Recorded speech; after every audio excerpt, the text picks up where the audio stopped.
Okay, lots going on around here. I have a couple of items for all of you at the top. Obviously, today is Jobs Day, and with today's jobs report while it shows some progress, it also shows the long road ahead. Right now, there are 9.5 million fewer jobs than at this time last year. This is a larger jobs hole than at any point in the Great Recession. At this month's pace, it will take us more than 2 years to get to pre-pandemic employment levels, and it will take even longer at the average pace over the last 3 months. This is unacceptable, and it's unacceptable when 4 million Americans have been unemployed for more than 6 months, or when unemployment is at 9.9% for African Americans and 8.5% for Hispanics. Congress must pass the American Rescue Plan now so we can get Americans back to work and so we can get relief to the millions of people who are struggling. As you know, this afternoon, the President and the Vice President will receive their weekly economic briefing with Treasury Secretary Yellen, Chair of the Council of Economic Advisors, Cecilia Rouse, newly confirmed, National Economic Council Director Brian Deese, and Chief Economic Advisor to the Vice President, Mike Pyle. The economic team will provide an update on the jobs report released today, along with an update on unemployment by race and female participation in the workforce. Afterward, the President will participate in a roundtable with individuals who will benefit from receiving relief checks thanks to the American Rescue Plan. As you may have also seen yesterday, or may not have, there's a lot going on, so that's why I wanted to shout this out. Senior White House officials hosted a virtual listening session with Asian American and Pacific Islander advocates and community leaders from across the country to discuss the increasing rates of anti-Asian harassment and violence. The President is committed to ending anti-Asian violence and bias, and he has made clear that it is the policy of this administration to condemn and combat xenophobia against Asian Americans wherever it exists. In a Week 1 presidential memorandum, President Biden charged the Department of Justice with partnering with Asian American communities to prevent and better collect data on hate crimes against Asian American communities. Last but certainly not least, we have a week ahead.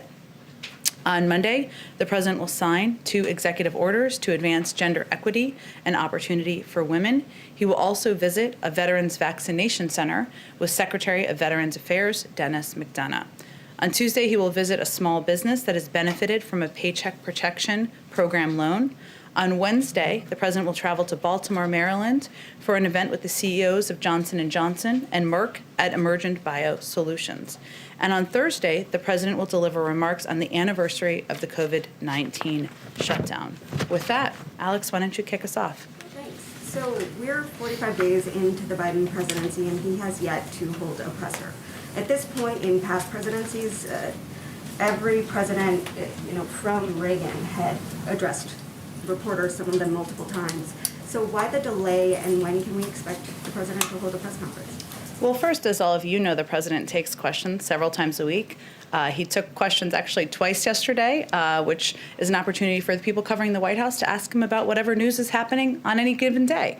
We look forward to holding a full press conference in the coming weeks before the end of the month, and we're working on setting a final date for that, and as soon as we do, we will let you all know. But this President came in during a historic crisis, 2 historic crises, a pandemic like the country had not seen in decades and decades, and an economic downturn that left 10 million people out of work. So I think the American people would certainly understand if his focus and his energy and his attention has been on ensuring we secure enough vaccines to vaccinate all Americans, which we will do by the end of May, and then pushing for a rescue plan that will provide direct checks to almost 160 million Americans. That's where his time, energy, his focus has been. But in the meantime, he takes questions multiple times a week and looks forward to continuing to do that. And as soon as we have a press conference set, we'll let you know. Sure. Those sprays, though, are not an ideal forum for us to be asking questions. He can't hear us half the time. We get maybe 2 questions and then we're shuffled out. So why hasn't he answered questions from the press at this point? Is it just that he's too busy?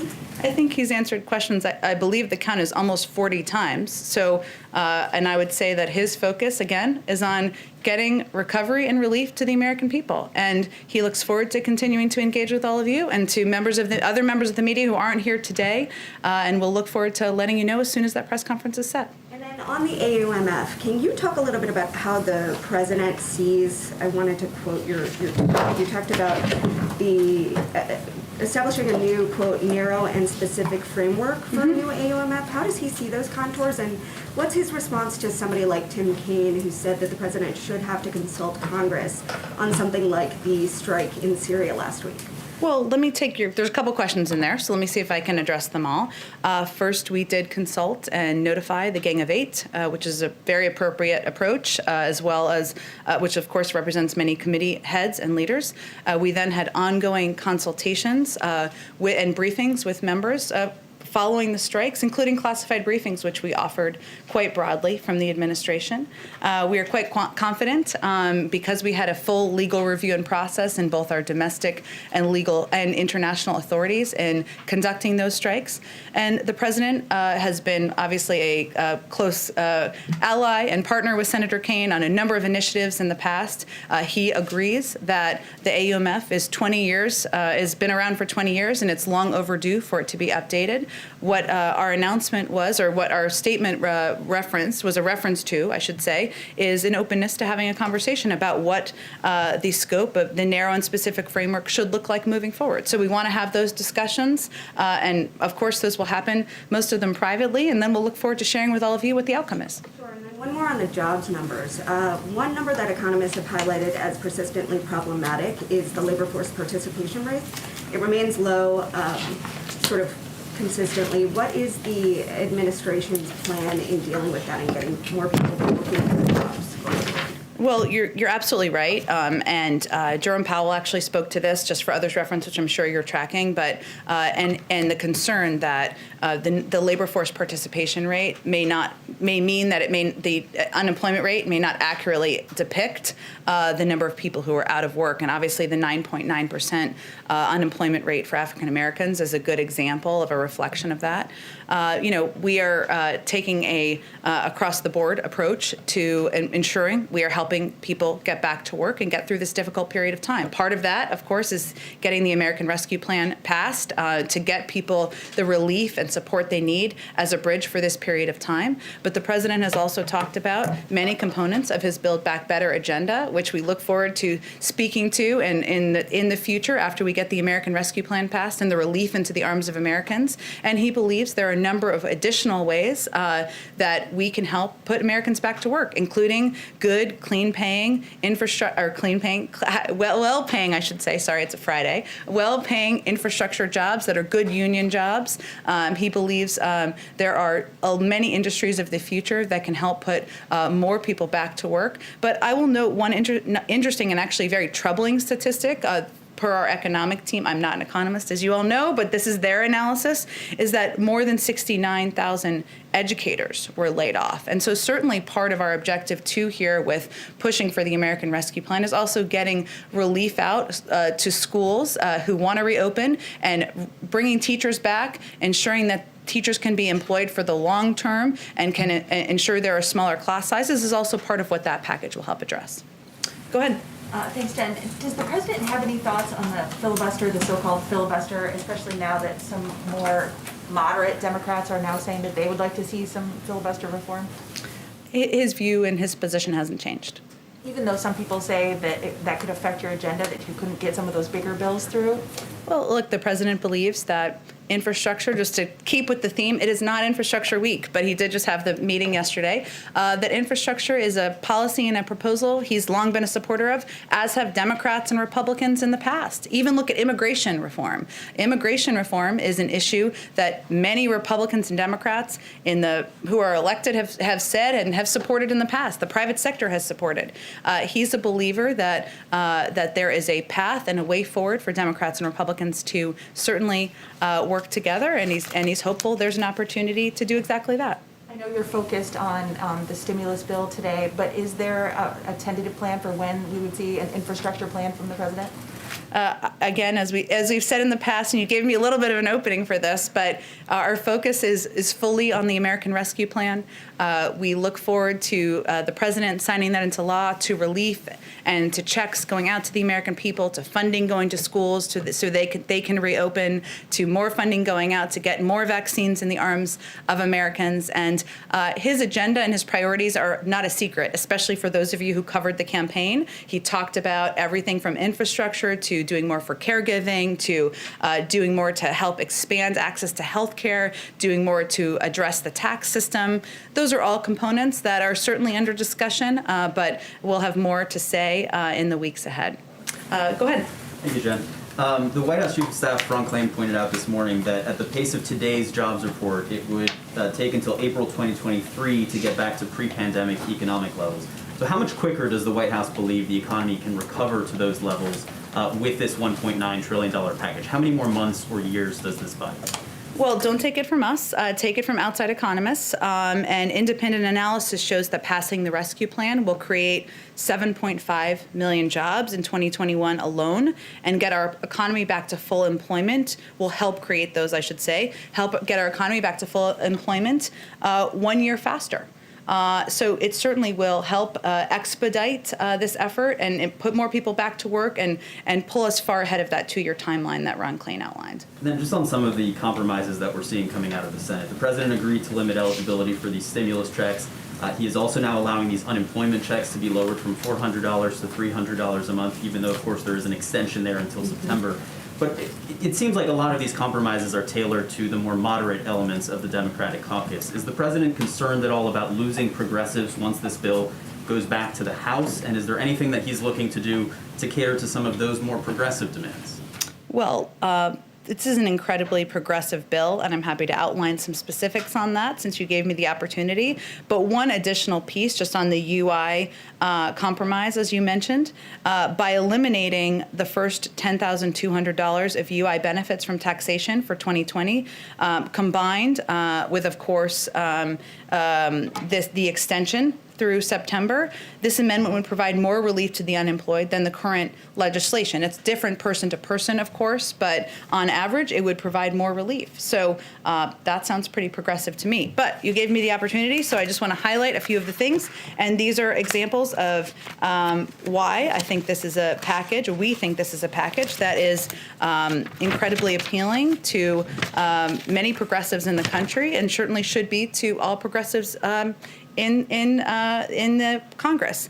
It cuts child poverty in half, in large part through a historic expansion of the child tax credit. 66 million kids will benefit from the expansion, and not only extends I already talked about that, so I'll skip that over that. It includes tens of billions of dollars for rental assistance and homeowners assistance, which will benefit lower income, disproportionately Black and brown renters and homeowners. It includes money, as you know, to get shots back in arms so that kids can go back to school. Reopening schools and schools being closed has a disproportionate impact on lower income communities. Those are progressive proposals, progressive ideas, and $1.9 trillion package is certainly a progressive-sized package. And so we are certainly confident, hopeful and confident that we will be able to get support in the House. And then on the border, could you provide any more details about that trip planned by senior members of the president's team to the border? Who's going? Any more details you can offer on that? Sure. Well, again, as I like to say, there's a lot going on. So to catch people up who aren't following exactly what you're following, President Biden has asked senior members of his team to travel to the border region in order to provide a full briefing to him on the government response to the influx of unaccompanied minors and an assessment of additional steps that can be taken to ensure the safety and care of these children.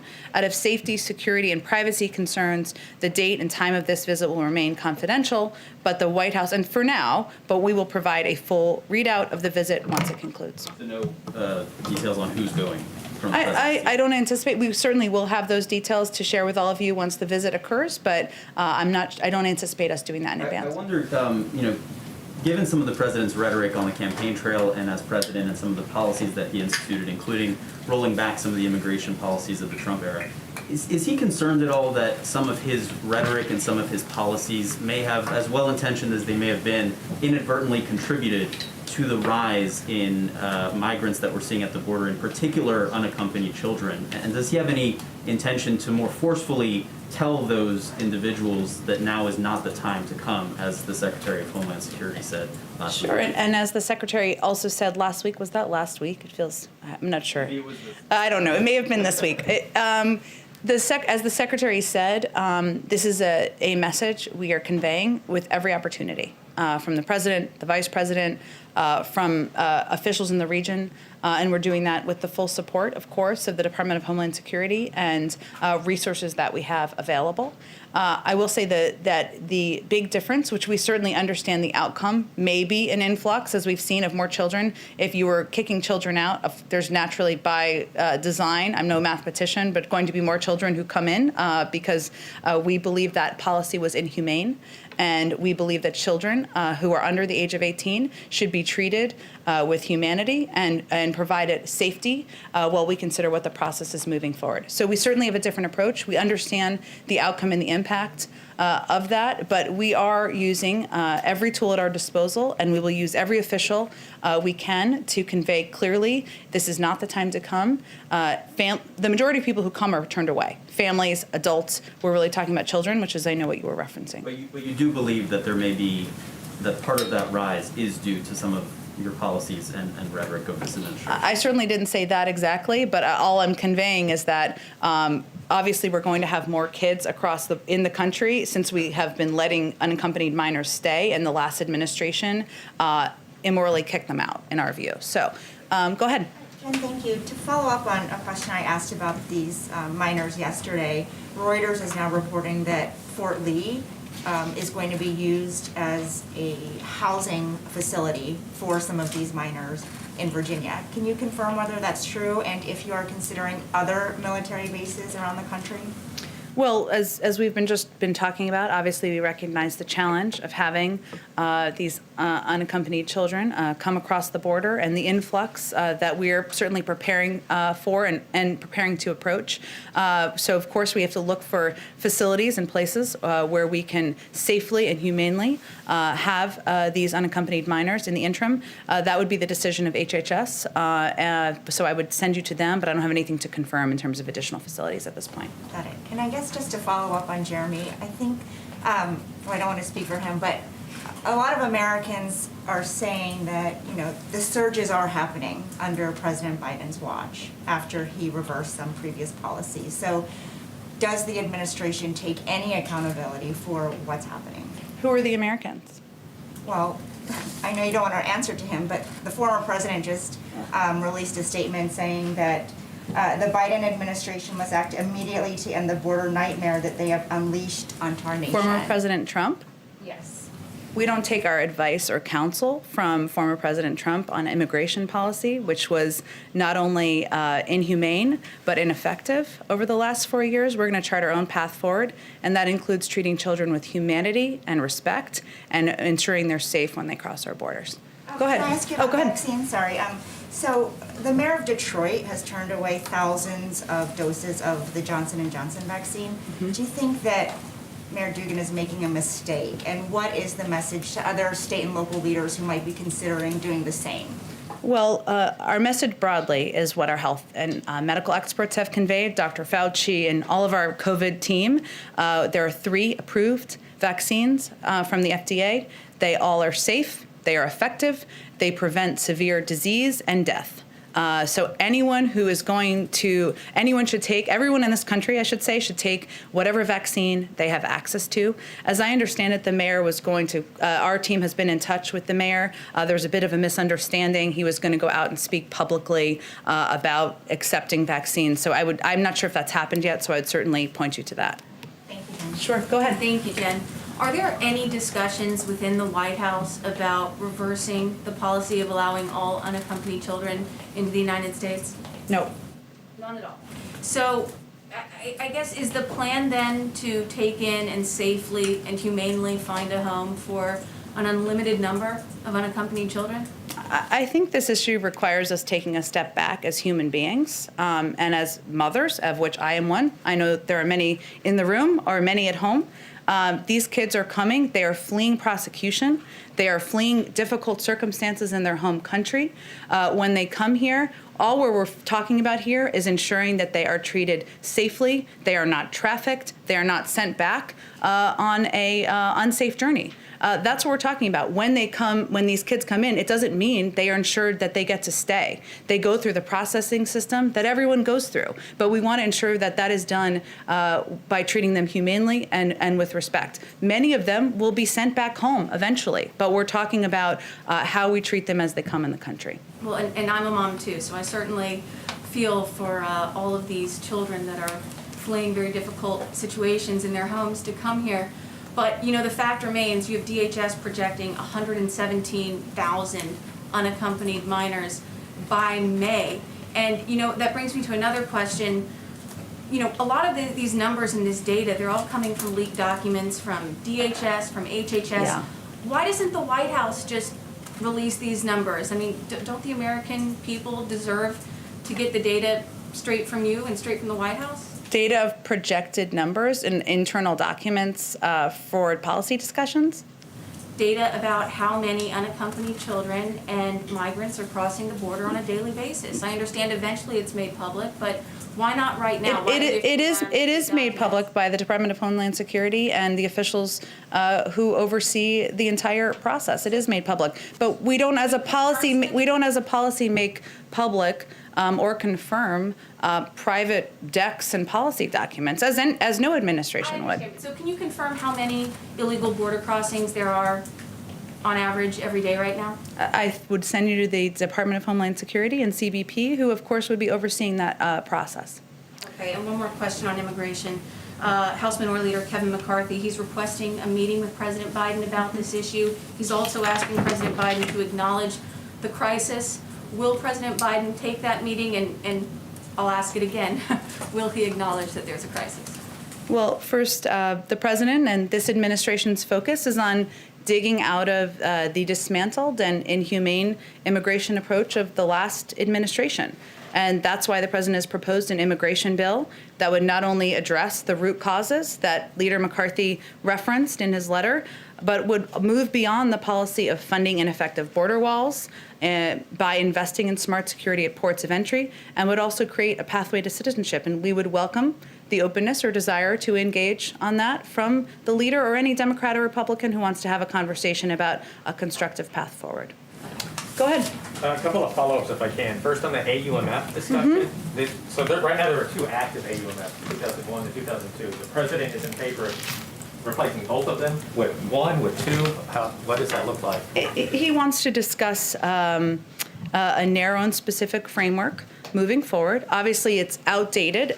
Those are 19 and 18 years old, and that's the discussion he hopes to have in partnership and with the leadership of Senator Kaine, and determine what the approach and framework should be as we look ahead. Would that been, in moving forward, looking at the sort of the Syria Airstrike, for instance, would he have to go to Congress moving forward if he wanted to order another military engagement like that? Well, and that the Syria airstrikes were, of course, and we had a whole legal process and review, and we're confident in the legal authorities for that strike, and they were the self-defense of U.S. military personnel who were threatened overseas.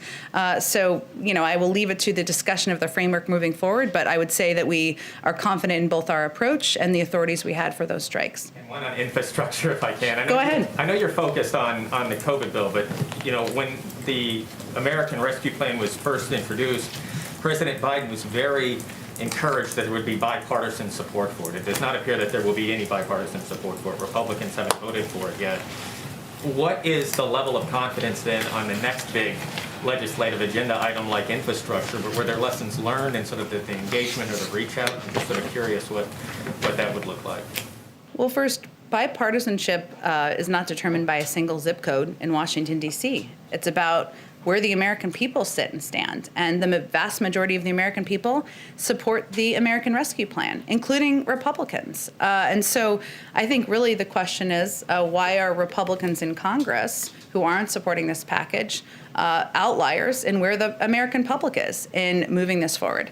And on infrastructure, I don't have this in front of me, but I'm sure you all have lots of research assistants who can look at who has supported infrastructure in the past. And many have spoken to their support for infrastructure packages. Many have, Republicans, of course, and Democrats.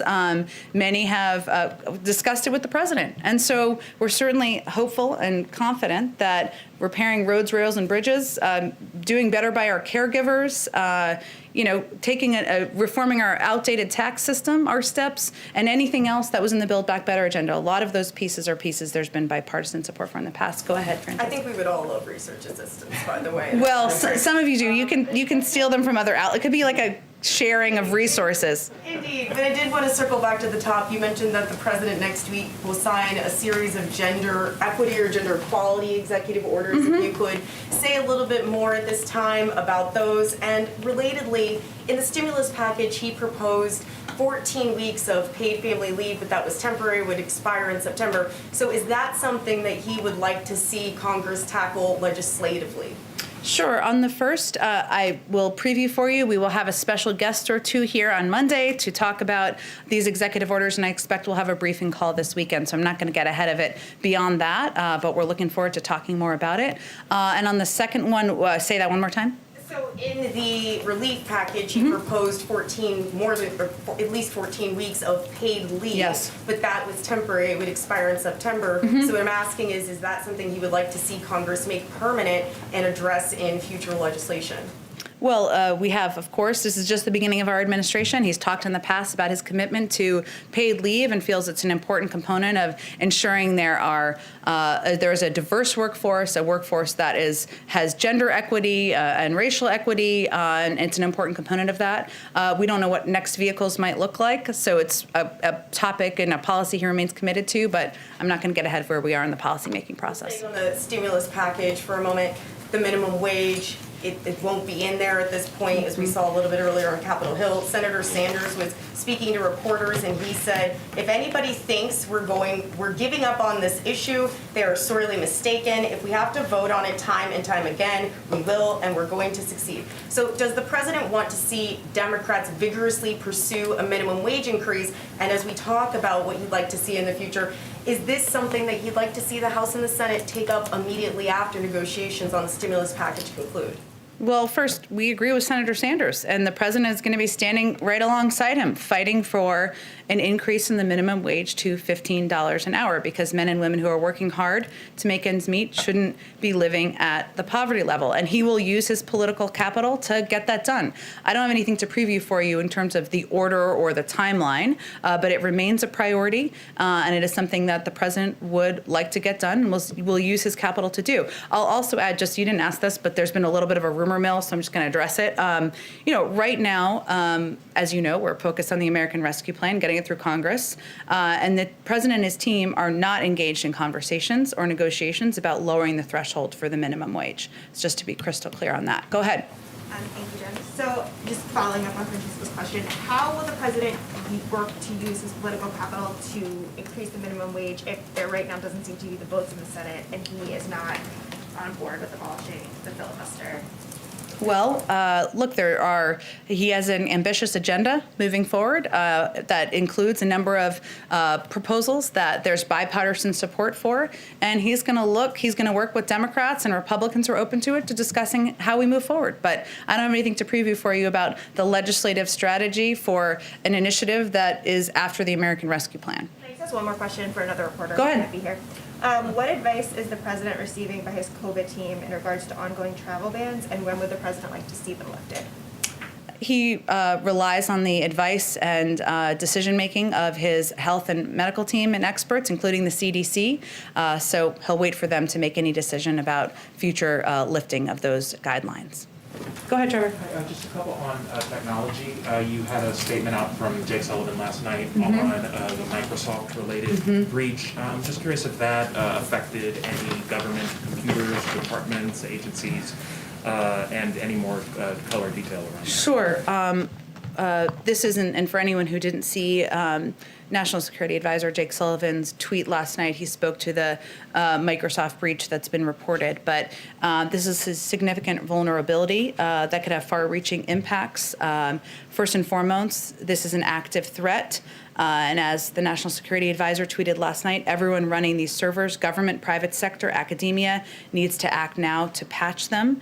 We are concerned that there are a large number of victims and are working with our partners to understand the scope of this. So it's an ongoing process, Trevor, I would say. Network owners also need to consider whether they have already been compromised and should immediately take appropriate steps. The Cybersecurity and Infrastructure Security Agency issued an emergency directive to agencies, and we're now looking closely at the next steps we need to take. It's still developing. We urge network operators to take it very seriously, but I don't have any other readouts beyond that. Okay, just as far as any color around whether the government itself was impacted by this? I think I conveyed there clearly that what he was, what National Security Advisor Jake Sullivan has conveyed and why he put this message out publicly was that this is an ongoing threat, and he was encouraging patches to be done across, as he said, government, private sector, academia, and we're still looking closely at what happened and the next steps that need to be taken. Okay, and then I just wanted to ask about Tim Wu, Sure. who you announced hiring today. He has very publicly advocated for breaking up big tech companies like Facebook. Those are the kinds of issues he's going to be advising President Biden on. Is that now White House policy? What is he going to be doing with regard to the FTC and the DOJ and what they're already doing on those big tech companies? Well, first, it's been reported, but Tim Wu will serve at the NEC as the Special Assistant to the President for Technology and Competition Policy.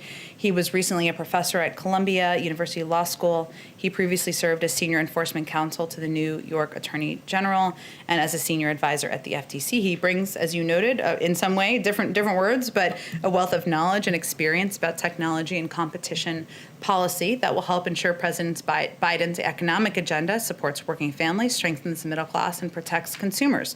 You know, the president has been clear on the campaign, probably more recently, that he stands up to the abuse of power, and that includes the abuse of power from big technology companies and their executives.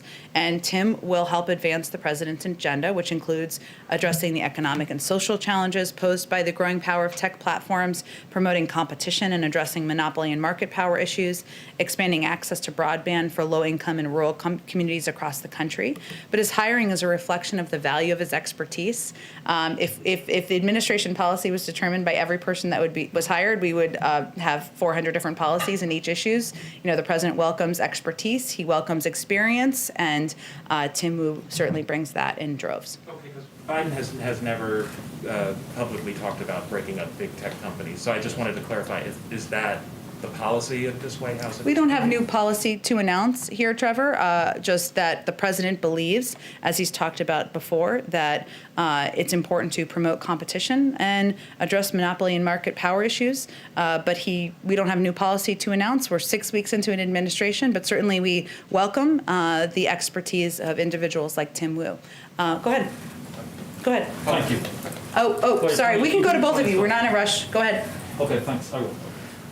Given the many questions about the transparency of the World Health Organization's COVID investigation in Wuhan, is there a point at which the president, who made such a priority of putting the US back into the WHO, will say, we're getting fed up, and actually go back a little bit towards the former president's position, which is that the WHO was basically useless for the United States? Well, I would actually say that we're gratified that the WHO has determined to hold on releasing an interim report into the origins of COVID. That was a positive step, which was taken in part because of our involvement and engagement.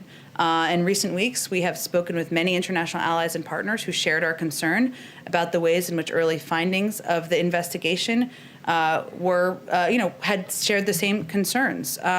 We feel this is an encouraging sign that U.S. re-engagement is already having a positive impact, and we rejoined the World Health Organization on the first day of the Biden administration so that the United States could once again lead in an international fora. So the president is satisfied with the way that whole report work is going ahead right now? No, it's not. It's not. They're holding on it. Right. So he's Is he satisfied or not with that? I would say feels it's a positive sign, as I just said, because they're not releasing a report where we expressed concerns about the origin of the data, the lack of transparency, and that we felt it would send a negative message about, not a negative message, I should say, kind of the inaccurate message about the origins of the pandemic. And that engagement, that outcome, was in part because of our engagement. So when they put the whole thing out in the middle of March, what they're saying, is he confident that that's going to be the We'll real look at deal? the data in the report. We have long said we'd like to see the underlying data, but again, we feel the hold on releasing the interim report we were gratified by that step that was taken. Go ahead in the back. Thank you, Jen. Last week, you very kindly confirmed the President's very good relationship with Pope Francis. Today, the Pope is in the Middle East and has a meeting coming up with the Ayatollah El Sistani, someone, by the way, who's never met with an American official before.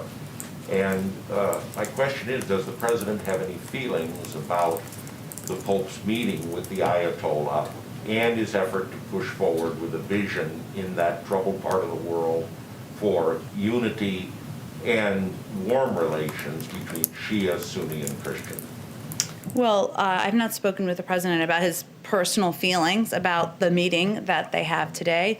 As you know, broadly speaking, the president believes that the path forward is diplomacy, should always be led by diplomacy. But I don't have the details of their meeting, or I'm sure they may do a readout of sorts. And if so, we're happy to give a comment on it.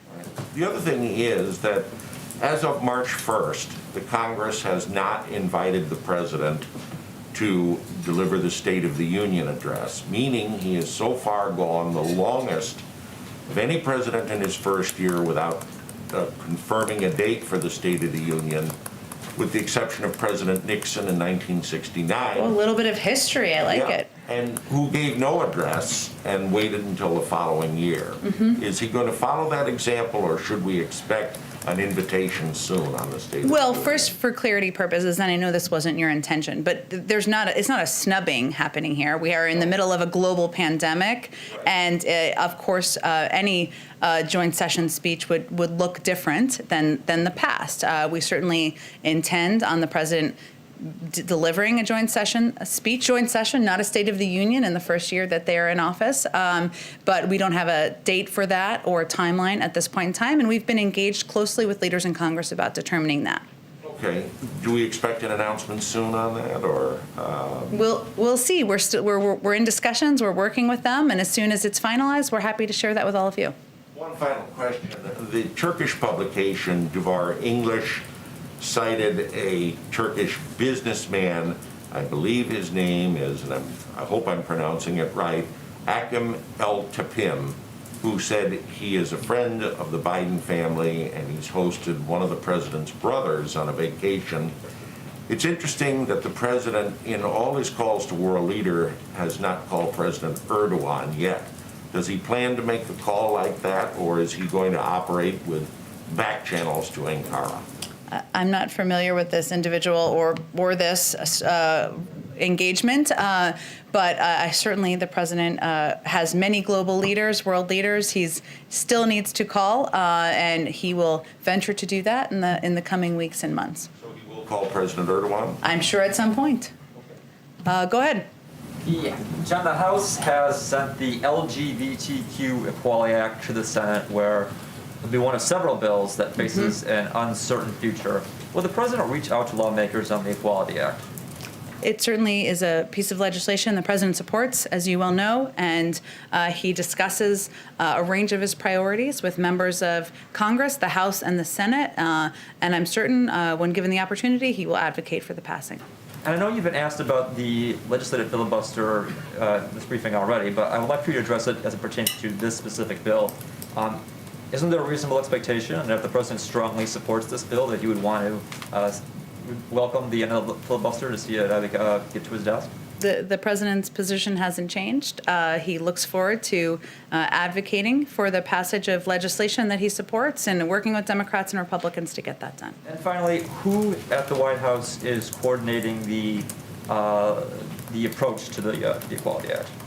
Well, certainly our legislative team oversees the approach to any piece of legislation working its way through Congress, but they tap into resources across the building as would be expected. Is there like one person who is specifically charged with focusing On the legislative team, we just don't read out specific staffing responsibilities publicly, but I can assure you that with any piece of legislation, there are a range of individuals in the building who are asked to make calls, to write policy, to write talking points, to reach out to outside groups, and it's a coordinated effort internally. Go ahead. I have a question about vaccine diplomacy. Some European countries are turning to Russia and China for COVID-19 vaccine, including Hungary and Slovakia. Do you believe that by offering vaccine supplies, Moscow and Beijing are trying to help or divide Europe? And do you think that such offers should be accepted?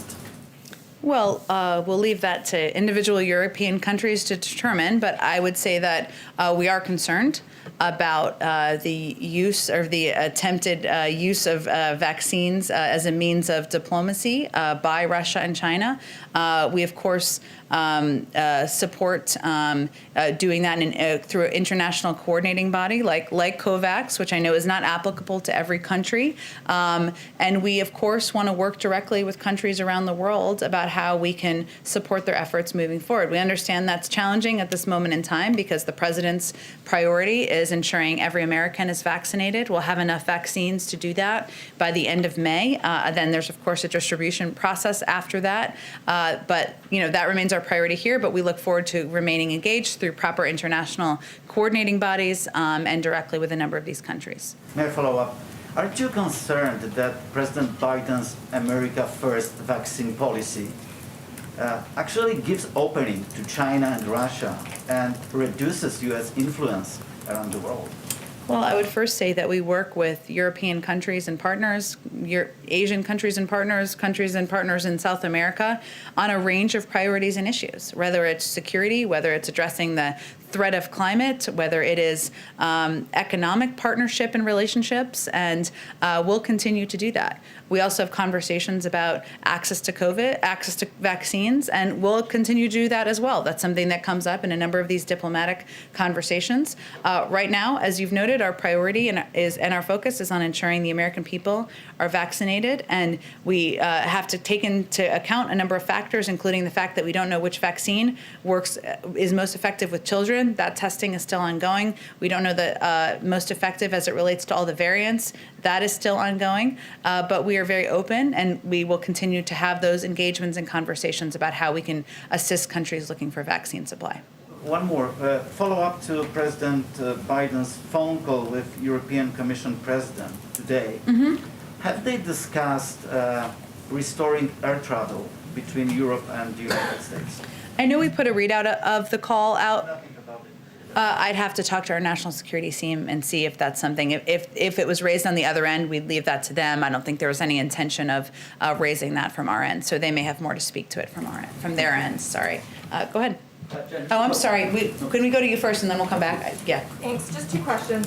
First, the president earlier this week in remarks to the House Democratic Caucus suggested that the White House under Obama didn't take enough of a victory lap following the 2009 stimulus. I'm wondering if you can just expand on what the White House plans to do differently this time, assuming no rescue package is passed in the coming days. Sure. Well, I was here during that period of time, and I would say that any of my colleagues at the time would say that we didn't do enough to explain to the American people what the benefits were of the rescue plan, and we didn't do enough to do it in terms that people would be talking about at their dinner tables. And that's one of the reasons we, of course, have been trying to break down the impact of the American Rescue Plan into the key components that will impact people directly. The direct checks, ensuring funding gets funding to help expedite vaccine distribution, and of course reopening of schools. But where our focus is on getting the package passed, and once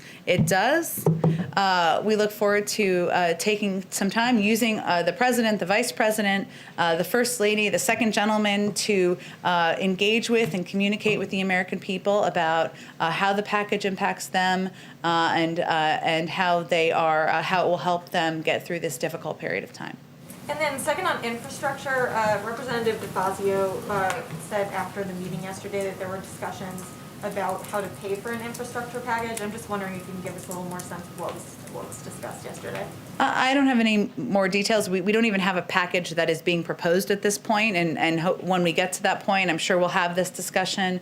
Obviously, the president has talked in the past about different revenue raisers, whether it's rolling back certain tax cuts, but we're just not at that point in the internal policy discussions quite yet. Go ahead, Alexandra. Alexandra, I was looking at you. Sorry, go ahead. Okay, go ahead. Go ahead, Francesca. Two more questions for you, and then I'll be done. So earlier this week, Secretary Blinken had a call with Juan Guaido, who the U.S. recognizes as the interim president of Venezuela. President Biden has not yet made such a call. I know you said that he has a long list of foreign leaders that he'd like to call. He does. But at what point do you think that he might give Juan Guaido a ring? I just don't have anything to predict for you. And I will say, having served at the State Department before, sometimes a call from the Secretary of State happens before a call from the President. Not always, but I don't have a list of his upcoming calls planned for foreign leaders. Okay, and the other one was I wanted to ask about a campaign pledge that President Biden made. During the campaign, he said that he would direct $70 billion to HBCUs. So I was wondering if you could provide an update on that. Is there any executive orders or legislation in the works that would address that issue? He remains committed to supporting HBCUs and supporting them financially, but I don't have anything to preview for you in terms of policy. We are only 41 days in, a lot more policy making, executive order doing, some executive order doing to be done. Go ahead, and then we'll come back to you, Jeremy. Go ahead.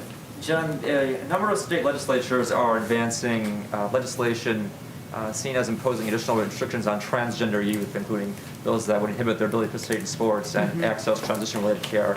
One of such bill is on its way to the governor of Mississippi's desk, if not signed already. Has the president expressed any concern about these bills in the state legislatures? I would just say that the president's view is maybe not well known, but let me restate it here. I'm not aware of discussions directly with state legislators. If he had those discussions, you would likely know, I should say. But the president believes that trans rights are human rights. And that no one should be discriminated on the basis of sex. Not only is this the law of the land, it's his own deeply held view.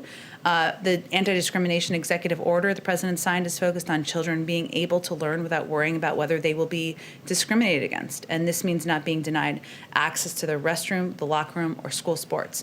And him signing an executive order sends a pretty clear message to state legislators, to lawmakers about where he stands on this issue and what his position is as president.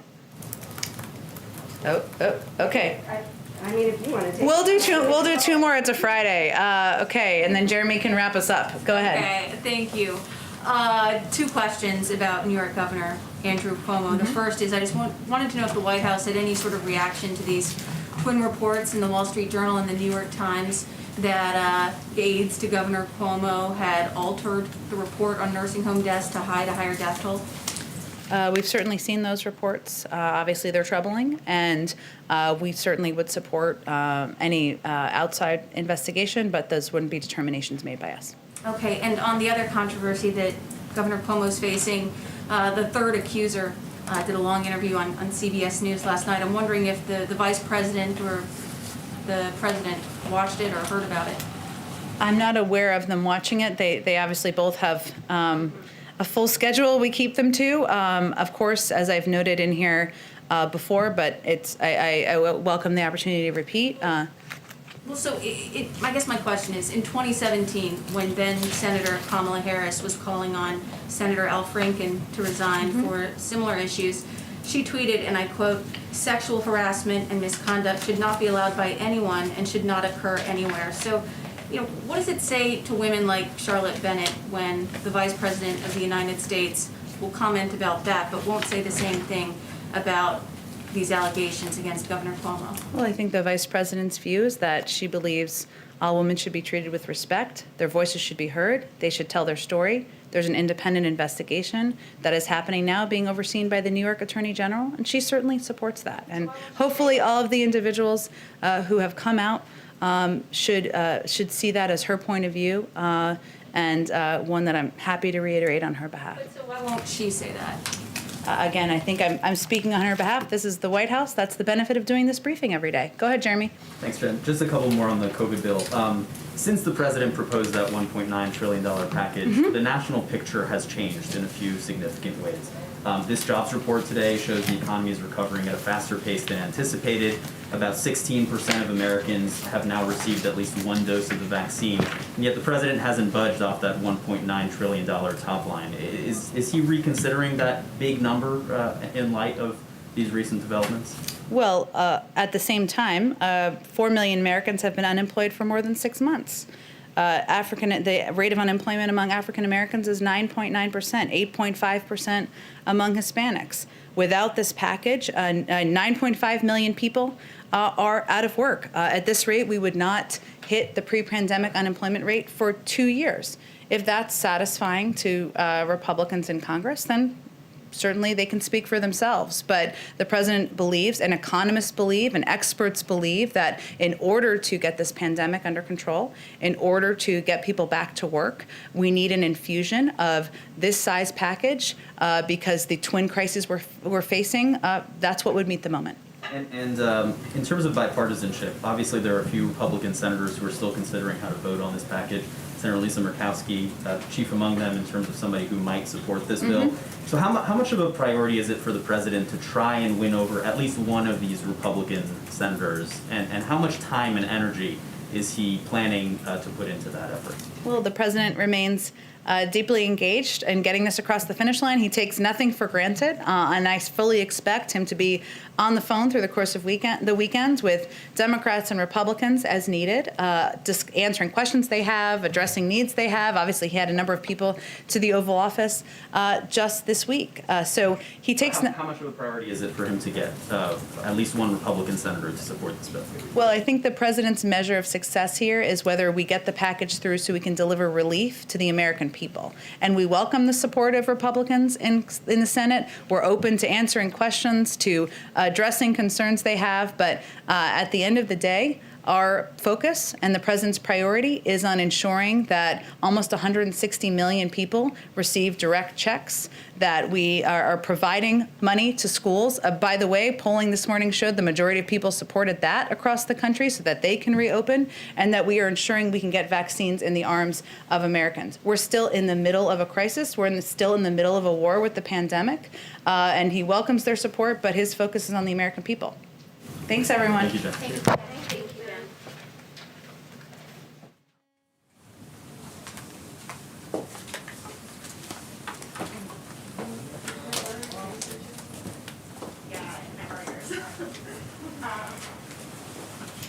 Hey, what's up?